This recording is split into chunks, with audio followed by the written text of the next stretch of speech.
Welcome back to the deep dive, everybody. Today we're tackling something really, really special. Yeah. And it was specifically requested by you guys, our listeners. We're Hmm. going deep into, well, um, the Silmarillion, Tolkien's Silmarillion. Yes. Yes, this is it. This is like, it's not just a storybook. It's like the bedrock of Middle-earth. Right. Right. It's like it's the ancient history, It's Yeah. like predating even the Lord of the Rings. We're going like way back. Way, way back. Way, way back. So we have the Inulindale, the music of the Ainur, the creation of the world through music. Oh, yeah? And then the Valaquenta, which is introducing the powers who shaped the world. And then the main part, the central part, the Quenta Silmarillion, which is the history of those pivotal jewels. The Silmarils themselves. The Silmarils themselves. And then you even get glimpses into later ages, too, like the Akalabeth, the fall of Numenor. Yeah, so we have like this huge scope. We're going from the first age all the way up to the second age with the fall of Numenor. And the Silmarillion, of course, covers, well, really sets the stage for everything comes later. So whereas the Lord of the Rings chronicles the third age, this is the deep past. Right. And the first age is dominated by Morgoth, the original Dark Lord. The OG. Yeah, the OG Dark Lord. And of course, we have the struggle of the High Elves to reclaim the Silmarils he stole.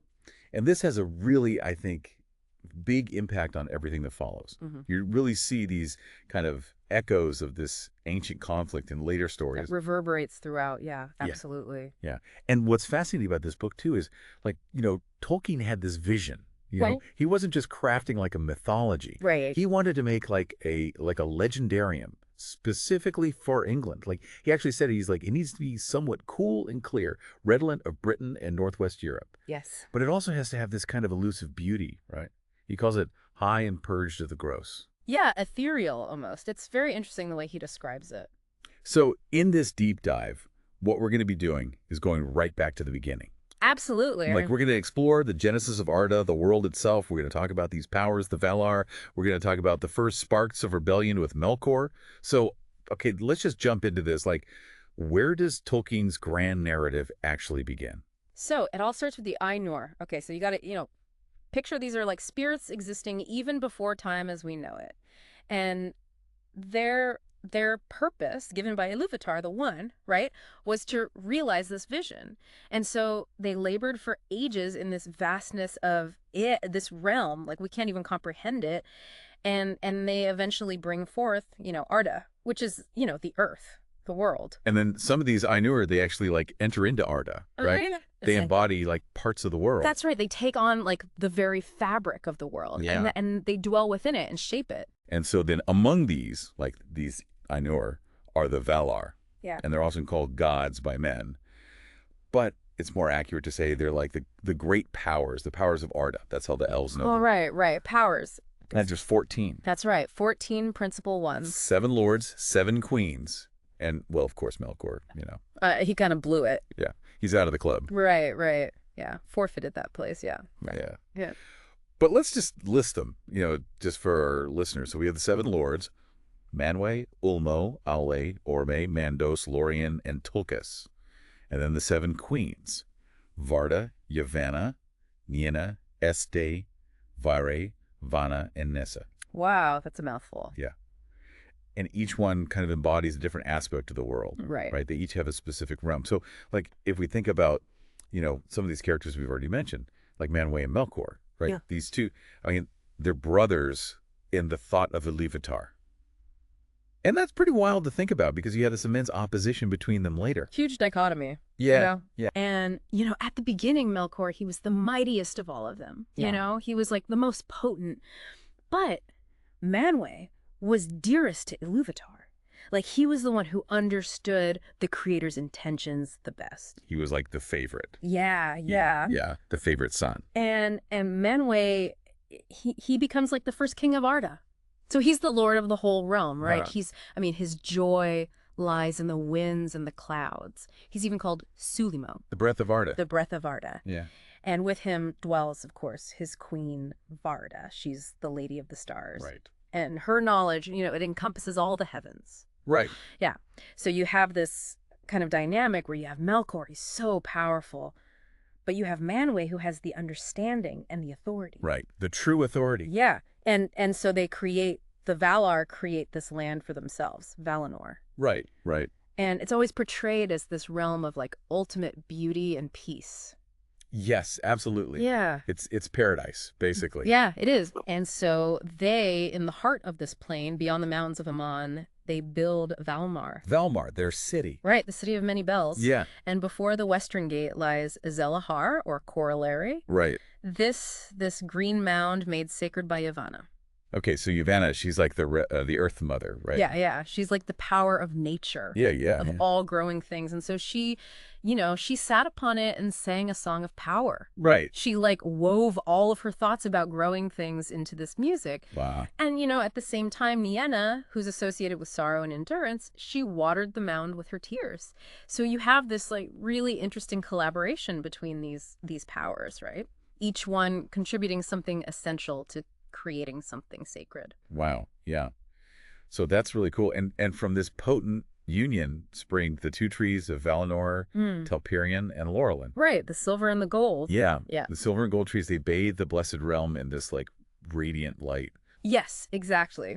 And so these start as these slender little shoots, but they grow into like the most magnificent beings in all of Valinor.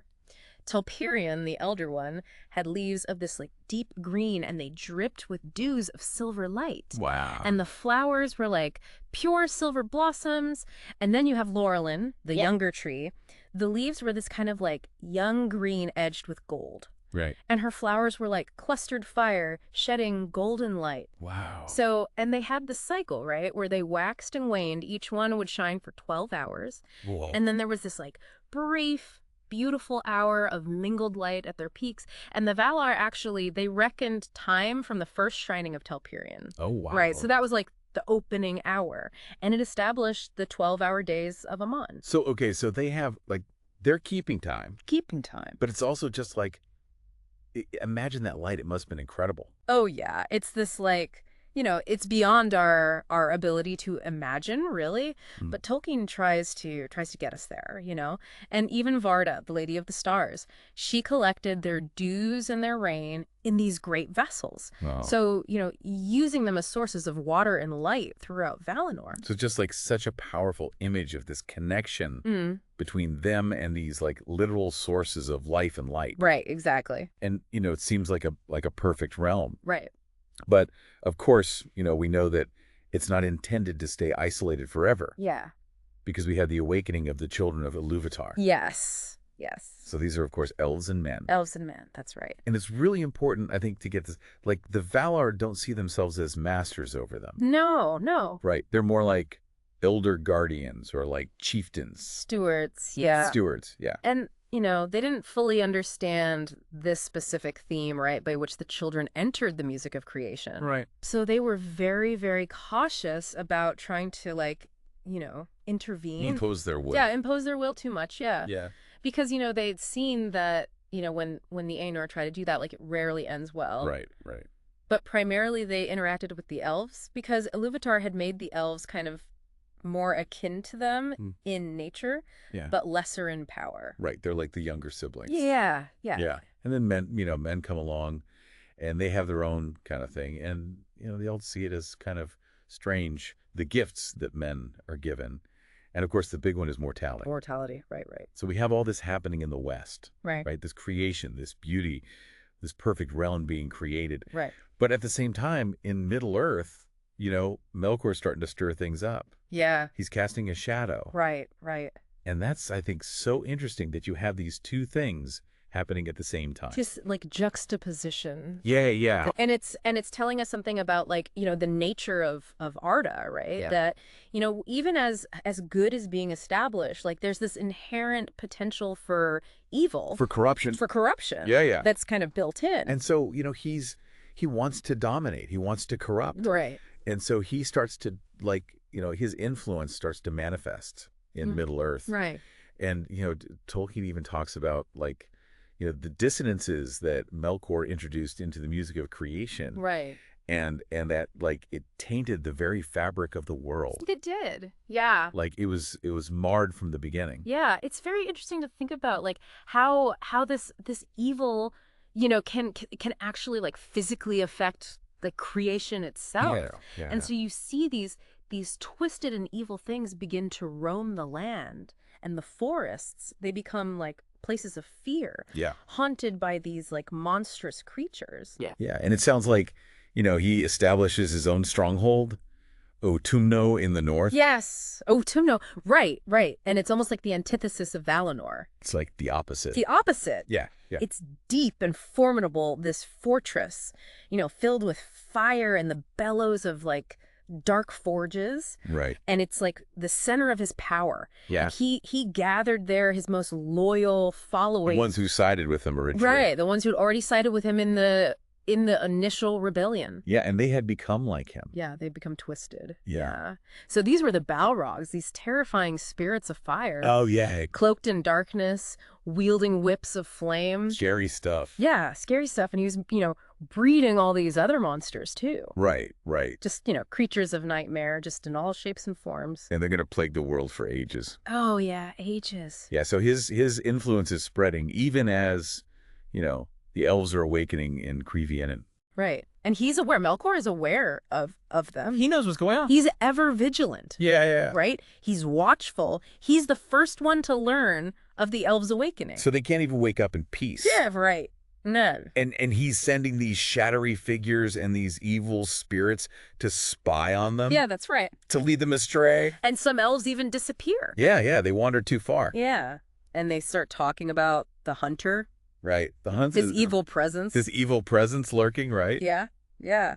And there's even tales in the elven songs. Yeah, right. Of these dark raiders and shadow shapes. Yeah. In the hills.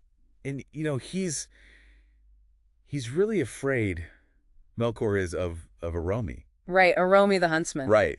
The great hunter of the Valar. Who's going to come and discover the elves. Yeah, he's going to come and discover them. So Melkor is either sending his dark servants disguised as these riders. Yeah. Or he's just spreading lies to make the elves wary of him. So that when Aromi does show up, right. They're afraid of him. Right, he wants them to be afraid of him. So he's actively trying to, corrupt them from the very beginning. Right, from the beginning, yeah. Yeah. So, but Aromi does eventually reveal himself. Right, he does. As a friend and protector. On his magnificent white horse, Nihar. Yeah. Right. He comes among them. And he sees that. These are the firstborn of Ilúvatar. Right. And they're good. They're beautiful. Right, and he recognizes, their potential. Yeah. And he tells them about the Valar. That's right. He tells them about the Valar in the west and their summons to journey to Valinor. Right, to this land of light and safety. Yeah. And, of course, this leads to the War of the Powers. Right, the first great, huge clash. The Valar are like, okay, we have to do something now. Yeah, we got to intervene. Yeah, Melkor's gone too far. Yeah. And so they come, they fight Melkor's forces in Middle-earth. Right, and their victory's swift. They really, they drive Melkor back to Utumno. Right back to his fortress. Yeah. And they set up this guard over Quivien. Right, they're protecting the elves. They're watching over them. Yeah. And the elves, they don't really understand what's happening, right? They're just like, whoa, the earth's shaking. What's going on? Yeah, the waters are surging. There's these brilliant lights in the sky. What is this? What is this? Yeah. But then they lay siege to Utumno. Right, they surround his fortress. Which is, this long and really tough fight. Yeah, very arduous, many battles. Yeah. And this war, this changes the landscape of Middle-earth. Hugely. It has huge impact. So, the Great Sea that separated Middle-earth from Aman, it widened, it deepened. Yeah. And then, the coastlines, they're all fractured. Right. And there's this big gulf that forms in the south. Right. And then numerous bays and inlets between the Great Gulf, and then you have the Helcaraxi in the north, which is this icy waste. Yeah. But the most significant of these is the Bay of Balar. The Bay of Balar. And that's where the Sirion flows into. Right. The mighty river Sirion. Which, by the way, comes from these new highlands of Dorthonion and these mountains surrounding Hiflim. Wow. And the northern lands that was Melkor's domain, they're pretty much, desolated by the conflict. Right. But eventually, Utumno itself is broken open. Wow. Its halls are exposed to the light. Yeah. And Melkor is captured. They get him. They get him. They bind him with this chain in Inganor. Right, the unbreakable chain. The unbreakable chain. Yeah. So he's taken back to Valinor. That's right. As a prisoner. Yeah. And finally the Valar can be like, okay, come on. come to Valinor, Right. to the elves. Come to the west. It's safe now. We've got him. Yeah. And so this begins the great journey. Right. The legendary journey of the Eldar. Yeah. Such a pivotal event. Yeah. In the history of Middle-earth. And so, Arome leads them. Orma leads the way, yeah. He's like right at the front. Riding Nihar. On his horse. Yeah. Yeah. And they go north around this inland sea, the Sea of Helkar. Right. Yeah. They're going west. Yeah, they're going west. It's long. It's tough. Yeah. It's not an easy journey. Tough. And some elves get spooked, Yeah. Yeah. and they turn back. They're like, I'm not doing this. This is too much. This is too much. Yeah. And they go back. But the majority of them keep going. They keep going. They're drawn to the promise of Valinor. And also, there's a particular elf, Elwë Singolo, Right. who's really, he really wants to see the light. He wants to see the light of the west. Yeah. Yeah. And eventually, the Telrii, the last and largest of the elven kindreds, Right. they also cross the Blue Mountains into Beleriand. Right. And they kind of pause there for a bit. They chill out. Yeah. But, not all of them go. Not all of them go. Right. Not all yeah. of them complete the journey. And this is where we get, the really, really kind of cool story. Yeah, one of my favorites. Yeah, but Thingol and Melian. Right. This love story. That really changes things. Melian is a Maya. She's a Maya. Right. So, one of the same order as the Valar. Right, but a step down. Yeah. Yeah. But still very powerful. Yeah. Yeah. And she was dwelling in the gardens of Lorien in Valinor. Okay, so different from Lothlorien. Yes, different from Lothlorien. Yeah. Just to clarify. Yes, this is the realm of Lorien, the Vala. Yeah. And she was known for her beauty, Her beauty, her wisdom. Her wisdom, and her songs. Her songs. Her songs were so powerful, so enchanting. Right. That even the Valar would stop what they were doing. Wow. Just to listen. So, these are good songs. Right. Yeah, they're good songs. Yeah. And ages ago, before the world was even made, she was associated with Yavanna. Right. Right. Yeah. So very connected to nature. Yeah. Yeah. And when the Quendi awoke in Middle-earth, she'd already gone to the east. Oh, so she was already there. Yeah. Wow. She was already there. So she was filling the silent lands with her voice. Yeah, with her voice and with the songs of her attendant birds. Wow. And so as the Telrii is traveling west, they come into Beleriand. Yeah. And their leader, Elwë Singolo, he encounters Melian In the forest. in the forests of Nan Elmoth. Yeah. And he falls head over heels in love. Yeah. Completely captivated. He lingers. He lingers. Yeah. Yeah. And a bunch of the Telrii stay with him. Yeah. And they become known as the Sindar. The Sindar are the gray elves of Beleriand. Right. Okay. And so they end up staying in Middle-earth with their king Thingol. That's Elwë's new name. Right. That's his new name. Yeah. And Melian, his queen. So this is a huge turning point. Yeah, it is. Because you have this division in the elves. Right. And it's going to have consequences later. Big time. Yeah. So, okay, so we have the Sindar. Right. But then we have the Vanir and the Noldor. Right. They finally reach the western shores of Middle-earth. Right. They get to the Hitherlands. Right. The Hitherlands, yeah. But they still have to cross the sea to get to Aman. Right. To get to Valinor. Yeah. And it's not easy. No. Because of Helcaraxi, this narrow sea in the north, Right. it's full of, ice. Yeah, it's grinding ice. It's scary. Yeah, it's brutal. And this is a remnant of, Melkor's earlier, icy wrath. Right. So it's dangerous. Yeah, so Romy's like, okay, no, we're not going that way. Let's go south. Right. He leads them south. To Beleriand. To Beleriand. Yeah. Along the river Sirion. Right, along the banks of the Sirion. And it's from here that they see the ocean. Yes. For the first time. Yeah. Yeah, they look out and they see this vast, dark expanse. Wow. And, behind it, they can make out these, towering mountains of Aman. Right. Right. The glory. Wow. And so, they're filled with trepidation, but also, wonder. Yeah, whoa, what is this? Yeah, exactly. And so then Ulmo, he comes back. Right. The Lord of Waters. Yeah. He's like, get in, I'll take you. He's got, his big sea chariot. Yeah. Yeah. And he takes the rest of the Telrii across. That's right. He transports them across. So we have, again, this division. Another division. Where some of the Telrii go to Valinor, but some stay in Middle-earth. Right. Yeah. And those who make it to Valinor, they settle in Eldamar. Eldamar, the Elven home. The Elven home, yeah, on the coast. Right. And, even though they're bathed in the light of the two trees, they still miss the stars Right. They still have this longing for the starlight. that they saw in Cuiviénen. Yeah, the light of their awakening. Yeah, and that's such a beautiful kind of detail. Yeah. Because it's like you'd think that, they'd be happy with the two trees, but there's something about the stars. There's something about the stars. Right, right. So to kind of deal with this, they create this gap in the Pelori Mountains. Right, the Caliceria, the pass of light. The pass of light. Yeah. Yeah. And this allows the light of the blessed realm to go out into the world. Right, to shine out. Yeah. Yeah. And they build this city, Tyrion. Tyrion on Tuna, this high green hill. Yeah. Yeah. And it's white. Yeah, it's a white city. It's beautiful. With gleaming walls and soaring towers. And they build it so that they can see the stars. Yeah, it overlooks the Bay of Elvenholm. Yeah. And the shadowy seas. Yeah. And the light from Valinor also reaches Tolressia. Right, the Lonely Isle. A lonely isle. Yeah. Yeah. And it makes it fertile. Yeah, yeah. The western shores are green. And that's where the first flowers east of the mountains, they bloom. Wow. And so it's like, it's this reminder of their past. Yeah, of where they came from. Yeah, even though they're in paradise. Yeah. Yeah. And so we have all of this going on, but within Eldamar, we have these, like, really key figures emerging. Yeah, big players. Yeah. Big players. So you have, Finwë, the king of the Noldor. Yeah, the first High King. The first High King.